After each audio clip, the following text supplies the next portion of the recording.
எனக்கு அன்பான சகோதர சகோதரிகளுக்கு நம் ஆண்டவராகிய இயேசு கிறிஸ்துவின் நாமத்தில் என் அன்பான வாழ்த்துக்கள்.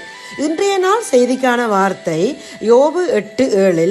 உம்முடைய துவக்கம் அற்பமாயிருந்தாலும் உம்முடைய முடிவு சம்பூர்ணமாயிருக்கும்.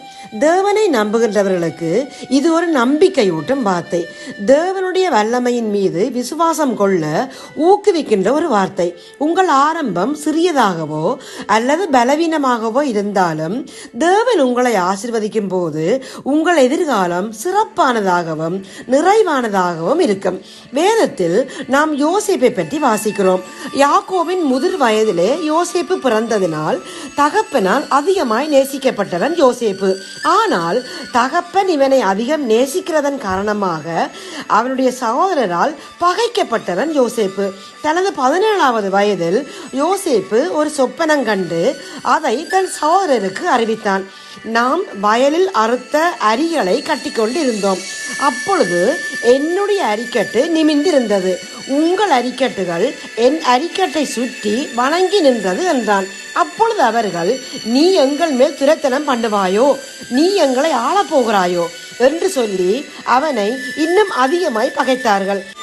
இங்கே யோசேப்பை குறித்த தரிசனத்தை கர்த்தர் சொப்பனத்தின் மூலமாக வெளிப்படுத்தி இருந்தும் அதன் துவக்கம் மிகவும் அற்பமாகவே எண்ணப்பட்டது. ஆனால் கர்த்தர் செய்ய நினைத்தது தடைபடாது. பிரியமானவர்களே, ஒரு நாள் வந்தது. யோசேப்பின் 17 வயதிலே சொப்பனத்தின் மூலம் யோசேப்பை குறித்த தரிசனத்தை வெளிப்படுத்திய தேவன் அவனுடைய 30வது வயதில் அதை நிறைவேற்றியும் காட்டினார். எப்படி என்று பார்ப்போம். சொப்பனத்தை காண்பித்த தேவன் மற்றவர் காண்கின்ற சொப்பனங்களுக்கு அர்த்தம் கூறுகிற ஞானத்தையும் விவேகத்தையும் யோசேப்புக்கு கொடுத்திருந்தார்.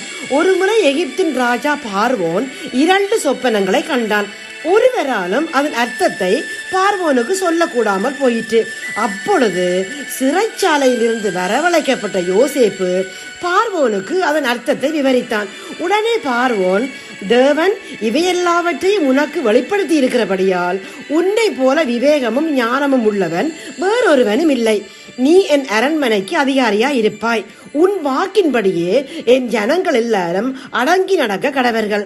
சிங்காசனத்தில் மாத்திரம் உன்னிலும் நான் பெரியவனாய் இருப்பேன். பார், எகிப்து தேசம் முழுமைக்கும் உன்னை அதிகாரியாக்கினேன் என்று சொல்லி தன் கையில் போட்டிருந்த தன் மோதிரத்தை கலட்டி அதை யோசேப்பின் கையிலே போட்டு எகிப்து தேசம் முழுமைக்கும் அவனை அதிகாரி ஆக்கினான். 7 வருடங்களின் பின் சகல தேசங்களிலும் பஞ்சம் உண்டாயிற்று.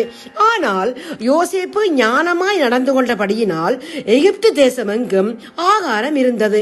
இதனால் சகல தேசத்தார்களும் யோசேப்பினிடத்தில் தானியம் கொள்ளும்படி எகிப்துக்கு வந்தார்கள். கானான் தேசத்திலும் பஞ்சம் உண்டாயிருந்தபடியால் யோசேப்பின் சகோதரர் 10 பேர் தானியம் கொள்ள எகிப்துக்கு வந்தார்கள். யோசேப்பு அத்தேசத்துக்கு அதிபதியாயிருந்து தேசத்தின் ஜனங்கள் யாவருக்கும் தானியங்களை விற்றான். இவ்வேளை யோசேப்பின் சகோதரர் வந்து முகங்குப்பர தரையிலே விழுந்து அவனை வணங்கினார்கள். கர்த்தர் யோசேப்புக்கு காண்பித்த சொப்பனத்தின்படியே இது நடந்தது. 17 வயதிலே சொப்பனம் கண்ட யோசேப்பு சொகுசாக இருந்துவிட்டு எகிப்திற்கு அதிபதி ஆகவில்லை. அவன் கடந்து வந்த பாதை மிகவும் கசப்பு. சிறு வயதிலேயே தாயை இழந்தவன், கொல்லப்படும்படி சகோதரராலேயே குழிக்குள்ளே வீசப்பட்டவன், இஸ்மவேல் வியாபாரிகளிடத்திலே விற்கப்பட்டு போத்திபார் வீட்டில் அடிமையாக வேலைக்கு அமர்த்தப்பட்டவன், அங்கே பொய்க்குற்றம் சாட்டப்பட்டு சிறையிலே அடைக்கப்பட்டவன். என அன்பானவர்களே, 13 வருடங்கள் யோசேப்புக்கு எல்லாம் அற்பமாகவே இருந்தது. ஆனால் கர்த்தர் யோசேப்போட இருந்தார். ஆதலால் அவனுடைய முடிவு, சிறையிலே இருந்த யோசேப்பு எகிப்திற்கே அதிபதியானான். எனவே இன்றைக்கும் உங்களுக்கு எந்த காரியத்தின் தொடக்கம் அற்பமாய் இருக்கிறதோ நிச்சயமாகவே முடிவு சம்பூர்ணமாம். இந்த நம்பிக்கையோடு இப்போது நாங்கள் ஜெபிப்போம். எங்களை அதிகமாய் நேசிக்கிறேங்க நல்ல தகப்பனே, இந்த நாள் வார்த்தைக்காக உமக்கு சோத்திரமப்பா. ஒரு காரியத்தின் துவக்கத்தை பார்க்கலாம் அதன் முடிவு நல்லது என்ற வாக்குக்காக உமக்கு நன்றி அப்பா. இப்போதும் கர்த்தாவே, உம்முடைய துவக்கம் அற்பமாய் இருந்தாலும் உம்முடைய முடிவு சம்பூர்ணமாய் இருக்கும் என்று நான் நம்புகிறோம். அற்புதம் செய்து எம்மை மகள பண்ணுங்கப்பா. இந்த ஜெபத்தை இயேசுவின் நாமத்தில் எடுக்கிறோம் எங்கள் நல்ல பிதாவே. ஆமேன், ஆமேன், ஆமேன்.